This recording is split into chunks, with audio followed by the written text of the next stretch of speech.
अब आगे आपको सुनाते हैं पप्पू यादव से हमारे सहयोगी संजीव त्रिवेदी की खास बातचीत।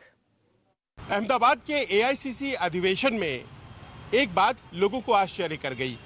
यहाँ पर मौजूद थे बिहार से सांसद, इंडिपेंडेंट सांसद पप्पू यादव जिन्होंने अपनी पार्टी का विलय किया था कांग्रेस में, लेकिन उसके बाद इंडिपेंडेंट उन परिस्थितियों को याद कीजिए, लड़ने को मजबूर हुए, जीते, और फिर आप यहाँ पर नजर आ रहे हैं कांग्रेस के अधिवेशन में शिरकत करते हुए। ये स्थिति क्या है, जरा एक्सप्लेन करिए। मैं एक बार पहले भी मैंने आपको कहा कि एक है कि एसोसिएट मेंबर सदन में, सदन के बाहर जब जीत के आए थे तभी लिख के दे दिया गया था, तो उस वक्त ही हो गया था कि हम लोग एसोसिएट मेंबर हैं। बॉम्बे के अन्य साथी भी थे। जब स्पेशल इन्वाइटी में मैसेज गया तो आज अधिवेशन था 19। यहाँ आना कोई आश्चर्यजनक नहीं है। बिहार का चुनाव है, वो भी मतलब समय अनुसार होगा, वो हड़बड़ी नहीं है। मैटर है कि क्या हम खुद को कांग्रेस में पहले विलय किए थे या नहीं। हमारी पार्टी विलय की थी, हम आइडियोलॉजिकल कांग्रेस के साथ थे तभी विलय किए थे, तो हमारी आइडियोलॉजी तो पूरी कांग्रेस की तरह है।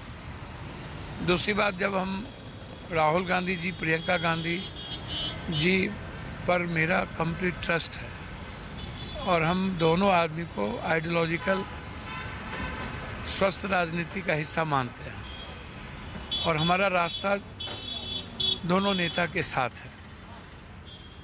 झारखंड में पूरी चुनाव कैंपेन हमने की, दिल्ली में भी किया, बॉम्बे भी गए, तो कोई नई बात नहीं थी। अब बिहार का चुनाव है,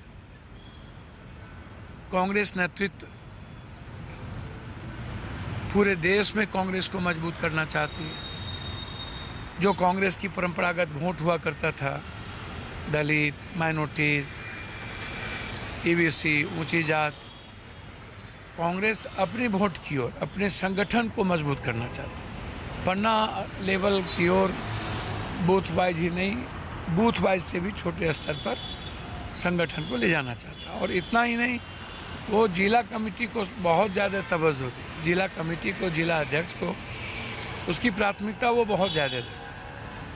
तो इतना बड़ा निर्णय कांग्रेस में, जो प्रदेश अध्यक्ष प्रभारी हुआ करते हैं, उससे भी ज़्यादा निर्णय लेने का कि खुली छूट जिला को दिया जाए, तो इसका मतलब है कि सीधे तौर पर कांग्रेस अब अपने ग्रास रूट के साथ साथ अपने वोट को भी साधने की कोशिश कर रही है। चलिए ठीक है, ये बातें जो आपने कही, और दूसरी बात आपने कही कि आपका जो कांग्रेस के प्रति समर्पण है वो तो 100% कंप्लीट है, लेकिन कांग्रेस आपको कितना एकोमोडेट कर पाती है, इसका हम लोगों ने एक नज़ारा लोकसभा चुनाव के दौरान देखा।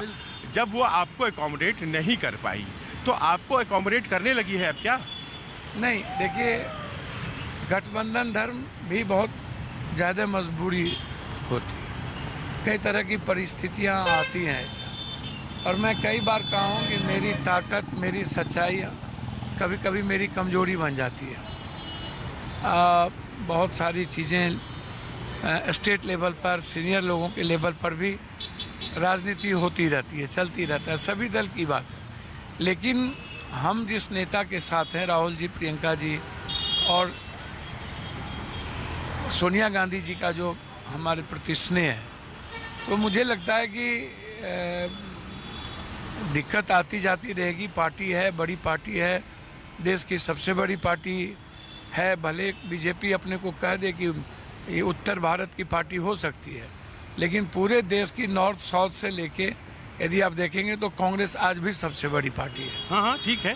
लेकिन और ऐसी परिस्थितियों में यदि Congress ST, SC, EBC, OBC की बात लगातार हमारे नेता आरक्षण की बात, जाति जनगणना की बात कर रहे हैं, और जब तक बिहार, यूपी को बहुत मजबूत कांग्रेस नहीं होगी, आप समझिए कि जो 2029 या बड़ा सपना है, आप साउथ 131, नॉर्थ में 2, 3, 4, 5।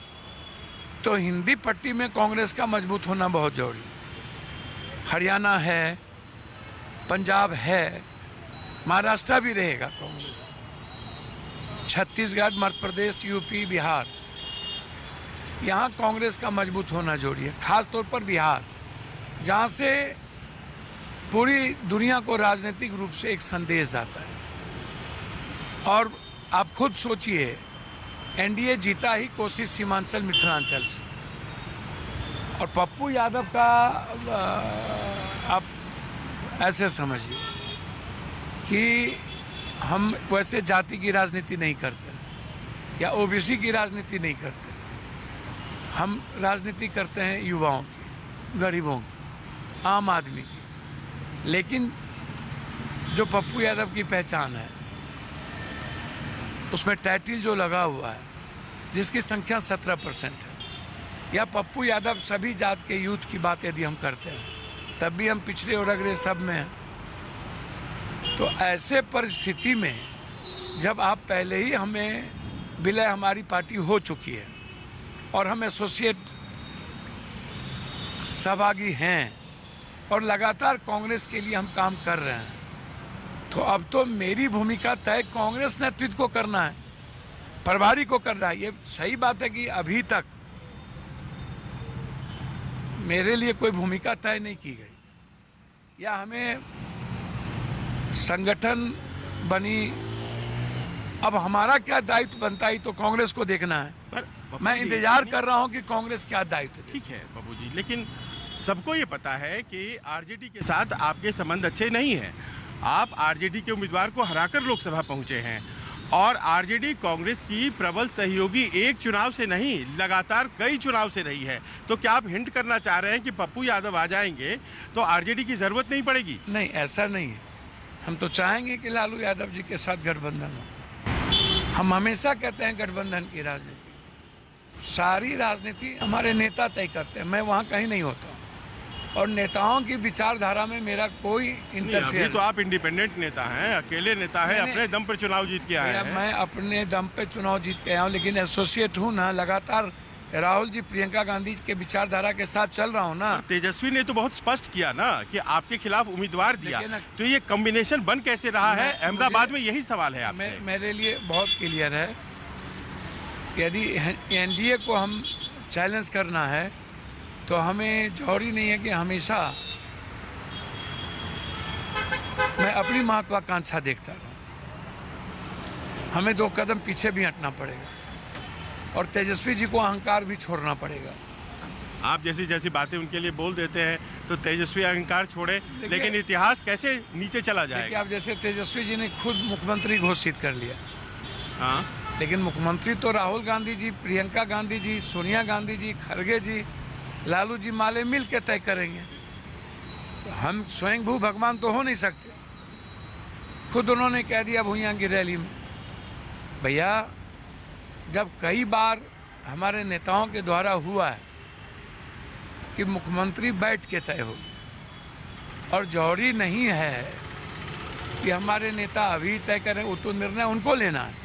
मैं उसमें कहीं नहीं हूँ। 80 सीटों वाली पार्टी तय नहीं करे कि अगला चेहरा कौन होगा उसका। देखिए, नीतीश कुमार 30 से 40 सीट का तय कौन करेगा? मिल के तय हुआ ना। कम तो 40 सीट नीतीश कुमार ही थे, बीजेपी ने तो एक्सेप्ट कर लिया। हमेशा जरूरी है, और भी मजबूत नेतृत्व नहीं हो सकता है क्या राहुल गांधी की सोच वाली नए फेस नहीं हो सकते हैं? जरूरी थोड़ी है कि एक ही तरह के फेस हो, लेकिन आप तय कर लीजिए तेजस्वी जी को। जरूरी नहीं है कि चुनाव के पहले ही हो। तेजस्वी जी मुख्यमंत्री बने, कोई दिक्कत नहीं, चुनाव के बाद भी निर्णय हो सकता है। महाराष्ट्र में ऐसे ही किए थे, चुनाव गड़बड़ा गया। भैया समझिए, हरियाणा में भी किया गया था, इसको भी समझिए। अच्छा, पूनम पासवान जी को आपने सुना होगा भाषण देते हुए, आपके सहयोगी हैं, तो आप कांग्रेसी हैं, तो उन्होंने क्या बोला? बाप बेटा राजनीति करता है। आरजेडी के दोनों नेताओं के खिलाफ बोल गई कांग्रेस की नेता। समझिए ना, पूनम जी ऑल इंडिया सेक्रेटरी है और उन्हें कांग्रेस को मजबूत करना है। तो उनकी पीड़ा अपने दल के प्रति होगी ना। और जिस तरीके से पूनम जी भी चुनाव लड़ी और भी जगह लोग लड़ते हैं और ह्यूमिलिएशन होते रहते हैं किसी गठबंधन के साथ, तो जो दर्द था अपने अधिवेशन में पूनम जी रखेंगे कि नहीं रखेंगे? पर आप लोग कमाल कर रहे हैं, लालू तेजस्वी के साथ गठबंधन होना है और उसके पहले इस तरह की बातें। अच्छा, अधिवेशन में भी अपनी बात नहीं रखे, हम अपने दल के बीच में भी अपनी बात नहीं रखे। आप हमको बताइए ना, वो भी तय कोई और ही करे। पूनम जी ने जो बात रखी है वो उनकी पीड़ा है, उनका दर्द है, और यही बिहार के लगभग वर्कर का दर्द है। कोई बोलता नहीं है क्योंकि नेतृत्व को जो निर्णय लेना है वो सबको स्वीकार होगा। तो एआईसीसी सचिव पूनम पासवान की ये बातें, कांग्रेस के सहयोग से सांसद बने पप्पू यादव की ऐसी बातें, अहमदाबाद में उनकी मौजूदगी, हम समझे कि एक नया कॉम्बिनेशन जिसमें कि कांग्रेस गठबंधन नहीं भी कर सकती है तो भी चुनाव लड़ा जा सकता है बिहार में। गठबंधन होना, करना, ना करना, ये राहुल जी पर निर्भर करता है, खड़गे जी पर और प्रभारी पर। इसमें पप्पू यादव कहीं नहीं है। लेकिन कांग्रेस वर्कर की पीड़ा हमेशा ह्यूमिलिएशन की रही है, अपमानित करने की रही है। आरजेडी के साथ गठबंधन में 70 सीट में 35 सीट जो कभी आरजेडी नहीं जीती वो सीट दिया गया। कांग्रेस हमेशा ह्यूमिलिएट होते रही है। आज भी कांग्रेस 7 सीट पर लड़के 4 एमपी है हमको लगा के, और वो टोटल सीट पे लड़के 4 एमपी है। आज भी स्ट्राइक रेट कांग्रेस का ऊपर है, तो बड़ा भाई किसको लाना चाहिए?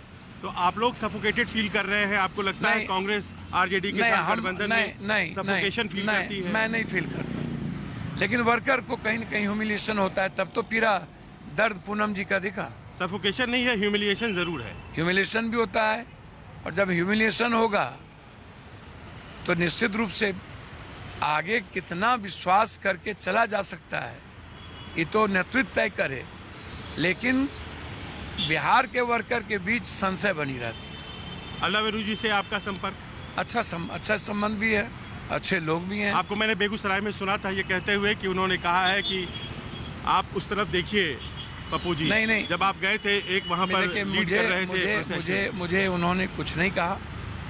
निर्णय प्रभारी जी को लेना है, वो जो दायित्व देंगे पप्पू यादव उसको निभाएंगे। चलिए, बहुत बहुत धन्यवाद हमसे बात करने के लिए। अहमदाबाद में पप्पू यादव के होने का बड़ा खास मतलब है, और आज की तारीख में इनकी बातों से बड़ा स्पष्ट हो जाता है कि एक रीथिंक, एक नई सोच है जो बिहार कांग्रेस के भीतर है।